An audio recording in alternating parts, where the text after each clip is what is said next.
Halo, bersama gua Handa di channel Combo Recap yang akan membahas seputar informasi dunia game terbaru dan ter-up to date. Jadi, apakah kalian sudah mulai jenuh memainkan game AAA? Apakah kalian sudah mulai muak melihat game AAA zaman sekarang yang hanya itu-itu saja? Atau mungkin sebaliknya? Tenang, akan kita bahas tuntas semuanya di video kali ini. Semua berawal pada tahun 2000 sampai 2015. Di mana pada periode ini menjadi golden time bagi industri game yang kreativitasnya terus berkembang. Coba ingat kembali saat kalian memainkan video game pertama kalian, ketika semua dimulai dengan gameplay, mekanisme, hingga konsep serta alur cerita yang baru dan fresh yang terbilang sangat kreatif. Pada awal perilisan PS1, setiap game memiliki tema, konten, gaya, dan eksekusi yang unik. Mungkin di era sekarang terasa sangat primitif dan kuno. Percaya atau tidak, PS1 merupakan salah satu konsol termutakhir pada masanya. Meskipun memiliki grafik yang terlihat kotak-kotak di berbagai game seperti Resident Evil dan Final Fantasy, bahkan grafik ini tidak menggunakan grafik 3D penuh, melainkan hanya model 3D pada latar belakang 2D yang telah dirender sebelumnya. Game seperti Resident Evil dan Tomb Raider menggunakan skema kontrol tank yang membuatnya terasa kaku dan monoton. Secara keseluruhan, game PS1 memiliki tampilan berkabut yang kasar, serta jarak pandang yang buruk. Akan tetapi kekurangan ini dapat dimanfaatkan oleh Silent Hill sehingga membuat gamenya terasa lebih hidup atau terasa lebih nyata. Bagi beberapa orang, terutama anak 90-an, sebenarnya menyukai gaya seperti ini dan menganggapnya retro. Tapi jelas, gaya ini tidak cocok untuk gamer modern. Perkembangan game yang cepat menjadikan PS1 tertinggal, di mana membuatnya terlihat primitif dikarenakan tidak memiliki fungsi online dan hanya memiliki 2 port controller. Tidak seperti konsol-konsol modern, memiliki lebih dari 2 port dan dapat terkoneksi ke jaringan, serta dapat menggunakan penyimpanan internal maupun eksternal. PlayStation 2 menjadi titik awal kemunculan game modern. Disusul dengan adanya perubahan grafis yang signifikan, memicu pengembangan visual game saat ini. Hal ini menjadikan game PlayStation 2 layak untuk mendapatkan remaster dari segi peningkatan grafis supaya dapat bersaing di pasar game modern. Lalu, PlayStation 2 yang pada awalnya tidak memiliki dukungan internet, tetapi dengan adanya adapter jaringan yang dirilis pada tahun 2002, memungkinkannya konsol ini untuk terhubung secara online. Yang lebih penting lagi, pada era ini adalah belum adanya DLC. Ya, DLC. Hal yang terbilang simpel tersebut bisa menjadikan hal yang praktis dan tidak bertele-tele sebagai poin plus terhadap suatu platform. Berlaku juga pada game.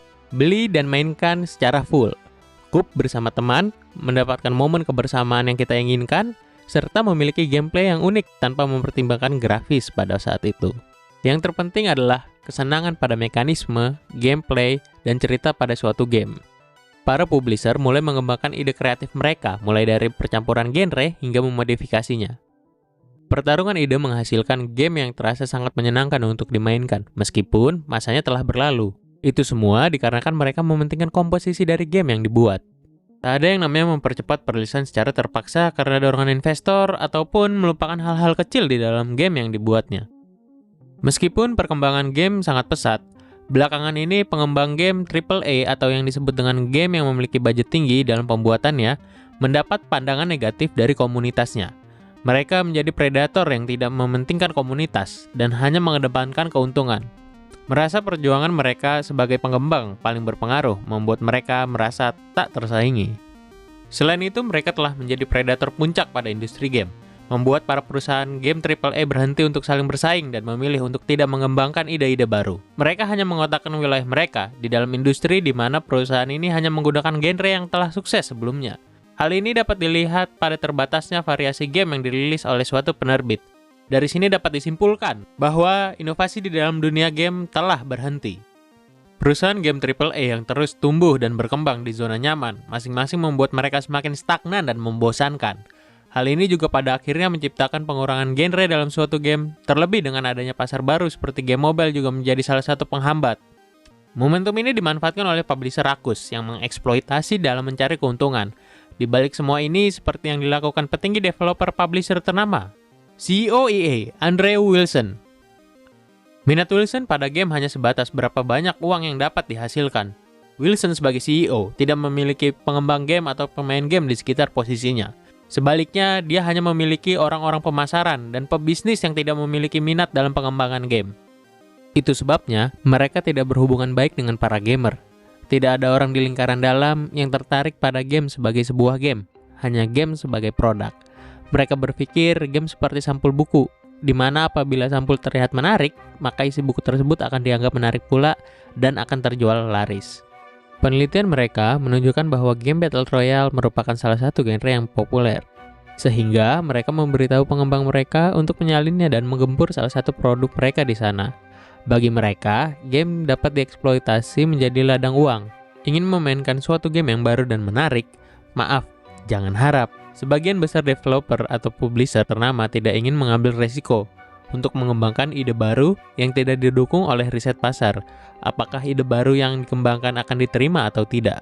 Berapa banyak keuntungan yang akan dihasilkan? Dan pertanyaan lain yang mengarah kepada keuntungan perusahaan. Ini disebabkan karena para developer game saat ini, terutama game AAA, adalah pengikut pasar, bukan pemimpin pasar, yang mengembangkan ide-ide baru.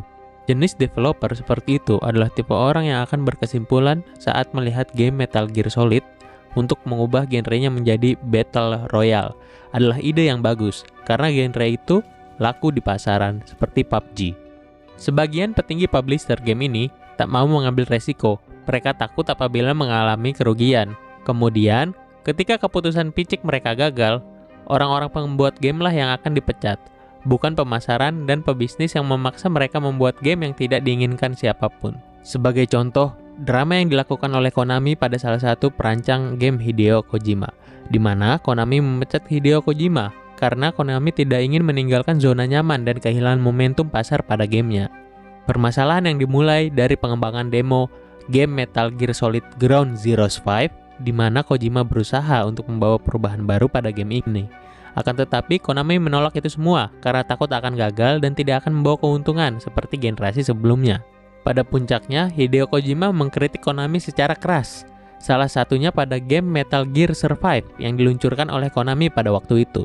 Metal Gear Survive adalah pengembangan dari game Metal Gear Solid 5 yang merupakan prequel dari Metal Gear Solid Ground Zeroes 5, di mana terdapat perbedaan yang signifikan, yaitu dengan adanya penambahan elemen zombie pada game Metal Gear Survive.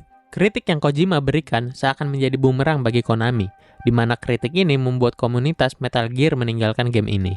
Dari sini dapat terlihat di mana perancang game yang mementingkan para gamers malah tersingkirkan dari posisinya karena tidak sejalan dengan apa yang diinginkan oleh para developer. Beberapa CEO developer publisher AAA lainnya, mereka bisa dibilang sama. Andre Wilson, Strauss Zelnick, dan Guillemot. Nama ini merupakan pengusaha yang menjalankan produknya tanpa tahu atau bahkan menggunakan produk yang mereka ciptakan. Bagaimana kita dapat berharap agar mereka mengetahui keinginan para gamers? Jika mereka bukan gamers itu sendiri, mereka hanya memikirkan income untuk mengisi kekayaan mereka. Apakah kita sadar saat ini kita telah dipermainkan oleh CEO tersebut? Setiap ingin membeli game basic, kita harus mengeluarkan kurang lebih sekitar $60 atau sekitar Rp800.000. Dan lucunya, kita harus membayar lagi dengan jumlah yang sama untuk menikmati Season Pass agar dapat menikmati fitur lain supaya terasa lebih lengkap. Ini merupakan salah satu skema penjualan licik yang digunakan oleh para pengembang agar meningkatkan pendapatan mereka lebih dari yang seharusnya. Sistem yang kita kenal sebagai DLC telah berubah menjadi mesin pencetak uang yang mutakhir bagi para developer. Mungkin tidak semua game melakukan sistem DLC sebagai mesin pencetak uang, akan tetapi ini mempengaruhi pandangan para gamers yang menciptakan nuansa negatif kepada setiap pengembang atau developer game. Jika disadari, sudah lama para pengembang industri game melakukan percobaan untuk memeras para gamersnya. Dari DLC Day One, DLC on This, yang lebih gila lagi mereka hanya memotong bagian akhir suatu game dan menjualnya secara terpisah. Kemudian mereka mendorong terjadinya transaksi mikro dengan mengeluarkan edisi khusus, Season Pass, Online Pass, dan sebagainya. Jelas developer mencoba untuk mendapatkan keuntungan yang lebih banyak dari para gamers. Model yang paling nyata adalah gacha. Hampir setiap game memiliki sistem ini. Walaupun sudah mulai berkurang akhir-akhir ini, tetapi game seperti Apex dan Star Wars Battlefront 2 masih menggunakan cara ini. Terlebih karena drama yang terjadi pada Battlefront 2 di beberapa negara. Di beberapa negara, gacha tidak dilegalkan karena melanggar undang-undang perjudian yang ada. Meskipun para developer meyakini cara mereka ini tidak melanggar apapun, bahkan EA berani menuntut negara yang menentang gacha kerana hukum. Apa yang dilakukan oleh EA memberi gambaran yang jelas di mana rakusnya para penerbit besar. Mereka akan menghalalkan segala cara untuk mengambil meski hanya Rp1. Karena banyak yang tidak menyukai apa yang dilakukan oleh para developer game AAA, memberikan momentum bagi para developer indie untuk memasuki pasar game. Para developer indie mulai bermunculan, serta didukung dengan adanya Steam sebagai wadah bagi para indie developer yang membuat game jenis ini mudah untuk dipasarkan, di mana para developer game indie mengutamakan faktor-faktor tradisional dalam mengembangkan gamenya. Terlebih, mereka berdiri secara independen dan tidak terikat oleh target yang diberikan oleh publisher. Dan juga, game indie semakin berkembang lebih jauh setelah adanya Roblox yang memasuki top Steam dengan kategori game buatan pengguna, yang menjadi nominasi selama beberapa tahun terakhir. Perkembangan game indie merupakan hasil dari munculnya platform berlangganan seperti Microsoft Game Pass yang menampung berbagai studio kecil. Terlebih, kemajuan engine dalam game seperti Unity, Unreal Engine, dan Game Maker Studio yang menjadi lebih mudah untuk diakses membuat para developer kecil dapat membuat game sesuai dengan konsep yang mereka miliki. Pengembang indie game memiliki kemampuan untuk membuat game khusus, serta melayani audiens yang lebih beragam. Judul-judul seperti Dead Door, Limbo, Stardew Valley, Coco Charles, dan Among Us telah membantu memperkuat genre indie dalam beberapa tahun terakhir. Game indie mendapatkan popularitasnya dari tahun 2000, melalui software distribusi market yang bernama Humble Bundle, serta alat pengembangan game yang tersedia secara luas. Kenaikan didorong oleh beberapa game yang bisa dikatakan ikonik yang dirilis pada tahun 2010-an, seperti Meat Boys, Fizz, Bread, Minecraft, Shovel Knight. Namun, beberapa orang memandang rendah game indie. Mereka menganggap bahwa budget yang kecil, game yang dihasilkan tidak memiliki kualitas yang baik. Tapi pada faktanya, studio indie masih sangat bisa bersaing dengan studio besar lainnya. Sebagai contoh, mainan dengan karakter bebek, yaitu Untitled Goose Game dari developer House yang mendadak mampu memenangkan 2 penghargaan sekaligus, dengan grafik seadanya. Popularitasnya kian naik, seperti yang kita tahu, banyak meme mengenai game ini. Secara tidak langsung, game indie mulai beredar luas, memberikan daya tarik pada setiap platform seperti PlayStation dan Microsoft. Ketertarikan ini dibuktikan oleh Microsoft, dimulai dengan membeli studio indie untuk memasarkan gamenya dalam Xbox Game Studio seperti Cuphead, Hellblade, dan lainnya. Bisa dibilang game saat ini jauh lebih canggih, baik dalam segi teknologi, audiovisual, maupun mekanika dan desain gameplay. Kalian pilih yang mana? Game dengan grafik bagus dan cerita itu-itu saja, atau game indie yang menawarkan kalian experience yang baru, unik, dan menarik? Ini menjadikan story memiliki peran penting dalam suatu game, membawa kalian masuk lebih dalam pada game yang kalian mainkan. Kalian bisa mengerti apa yang karakter alami dan rasakan, menyeret kalian untuk merasakan dunia baru yang tidak pernah kalian rasakan sebelumnya, dan merasakan jika kalian ada di posisi seperti yang karakter kalian rasakan. Grafis hanyalah pendukung dari itu semua.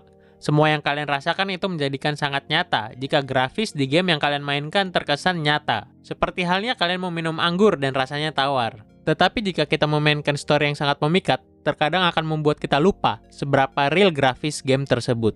Sekarang kita berbicara game di masa yang akan mendatang. Keuntungan yang diperoleh pasti jauh lebih besar didapatkan oleh game grafis tinggi dan fitur multiplayer dengan skema gacha dan DLC yang dapat dibeli. Dari sinilah developer publisher game-game yang berkualitas dalam story akan menurun dan mengikuti jejak para pelaku tersebut. Mereka hanya mendaur ulang formula yang ada, mengeksploitasi janji palsu mereka dengan marketing tingkat tinggi, seperti membeli aktor atau artis mahal dan dimasukkannya ke dalam game, menjanjikan gameplay yang paling inovatif dan berbeda, serta mengiming-imingi gameplay open world dengan grafis super tinggi. Lalu, bagaimana dengan mekanisme, gameplay, dan story yang inovatif dan baru, bukan hanya sequel atau semacamnya? Hal ini menjadikan lubang yang dapat diisi oleh para developer indie. Dan jika hal ini terus berkembang, maka kualitas dari game AAA itu sendiri akan mati. Bermain 2 atau 3 jam, that's it, matikan, uninstall, and refund. Jadi, kalian mau beli game apa sekarang? Kalian ada di pihak mana? Game indie atau game AAA? Kalian yang menentukan.